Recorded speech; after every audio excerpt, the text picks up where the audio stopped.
Welcome to the Genius Factory. Enjoy the video. Use 1 cup quick oats or 1/2 cup old-fashioned oats for a single serving and adjust for family size. Dominican oatmeal often uses quick oats for a smoother body. Measure 2 cups whole milk or 1 cup milk plus 1 cup water for a creamier texture, but you can use all water for a lighter porridge. Add 1 tablespoon brown sugar, 1/2 teaspoon ground cinnamon, and a pinch of salt. Include a split vanilla bean, or 1 teaspoon vanilla for aroma if desired. Combine oats, milk, water, and cinnamon in a medium saucepan over medium heat and bring to a gentle boil while stirring to dissolve sugar.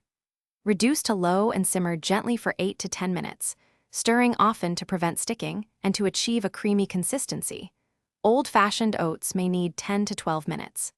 Stir in 2 tablespoons butter and 1 teaspoon vanilla at the end for richness, then remove from heat and let rest for 1 minute before plating. Top with sliced ripe banana, toasted coconut, or 2 tablespoons chopped almonds for texture and contrast.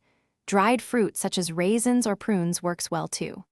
Serve warm with a drizzle of condensed milk or a splash of evaporated milk for traditional Dominican sweetness, and offer lime zest or grated nutmeg for brightness. Refrigerate leftovers in an airtight container up to 3 days and reheat with a splash of milk over low heat, stirring until smooth. Freeze in portions up to 1 month if needed. Thanks for watching. If you found this helpful, don't forget to like and subscribe.